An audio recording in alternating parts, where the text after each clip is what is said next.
ఒక మాట,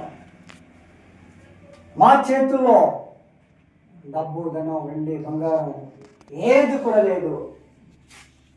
మాకు ఏదైతే అధికారం ఇచ్చాడో నజరేయుడు పరిశుద్ధుడు యేసుక్రీస్తు నామంలో లేచి నిలవాడు అన్నందట.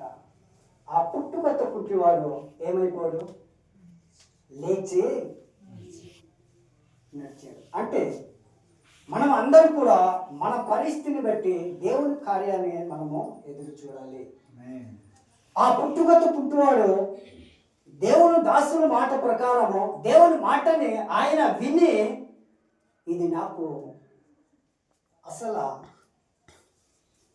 తగిన పనిగా, నేను పుట్టుకతో పుట్టివాడిని, వీరేమో ఇద్దరు నా దగ్గర వచ్చి యేసుక్రీస్తు నామంలో నీవు లేచి నిలబడు అనేసి చెప్తున్నారు. వీరు పిచ్చోళ్ళ మాట నేను విని, నేను ఇప్పుడు కూర్చుండడానికి చాలా ఇబ్బంది పడుతున్నాను. అలాంటిది నేను ఎలా లేచి నిలబడగలను అనేసి ఆలోచన చేస్తే ఆయనకున్న సమస్య తీరవలసిందా? తీరలేదు, తీరకపోవలసింది. ఎప్పుడైతే దేవుని మాట ప్రకారం ఆయన లేచి నిలబడాడో అప్పుడు తన యొక్క ఆ కాళ్ళు చేతుల్లో ఆ చీల మండలం అన్నట తొలగిపోయాయి. హల్లెలూయా, దేవునికి స్తోత్రం. ఆ వ్యక్తి, నన్ను దేవుడు బాగు చేశాడు, దేవుడు నన్ను స్వస్థపరిచాడు, నేను పుట్టుకతో పుట్టివాడిని కదా, ఇన్ని సంవత్సరాలు శృంగారం అనే ఆ దేవాలయంలోనే నేను కూర్చి అనేక మందిని చూస్తుండేను.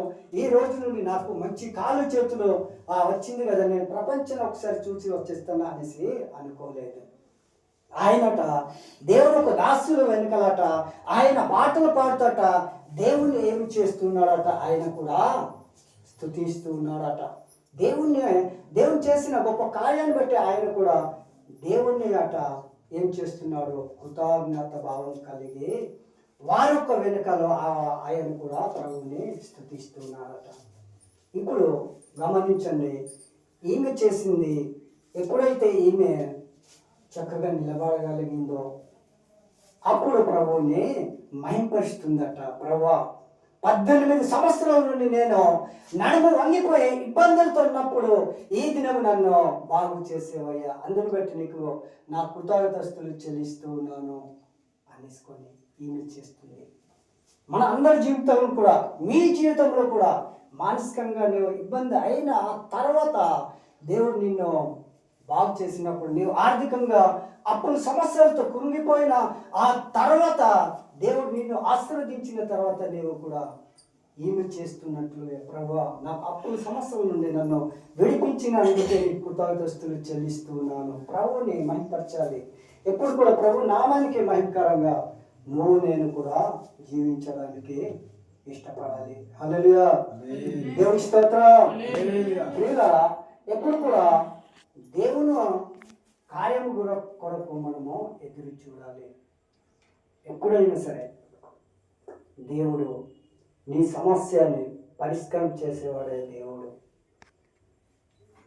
నీవు ఏ రోజు ఈ విధంగా ఉన్నావు, రాబోయే దినాల్లో నిన్ను దేవుడు ఎంత గొప్పవాడిగా చేస్తాడు. హల్లెలూయా, దేవుని స్తోత్రం. ప్రియులారా, ఎప్పుడు కూడా మనము దేవుని యొక్క మాట ప్రకారం మనం ముందుకు వెళ్తున్నప్పుడు, దేవుని యొక్క చిత్తానుసారంగా మనము ముందుకు వెళ్తున్నప్పుడు మన జీవితము ఎట్లాగా మార్చబడతాయో మనము ఊహించుకోలేము. ఎప్పుడు కూడా ఈరోజు మేము ఒక సంస్థ, ఒక మినిస్టర్ చేయలేని గొప్ప కార్యాన్ని దేవుడు మా ద్వారా జరిగిస్తున్నాడు. గొప్ప గొప్ప పరిచయం మేము చేస్తూ ఉన్నాము అంటే అది మా గొప్పతనం కాదు, దేవుడు ఇచ్చిన గొప్పతనము. అందుని బట్టి దేవుని నామానికి మహిమ, అందుని బట్టి దేవుని నామానికి మనం అందరం కూడా కలిసి ఏం చెప్తున్నామంటే కృతజ్ఞత చెప్తున్నాము. హల్లెలూయా. మీరు ప్రార్థించండి.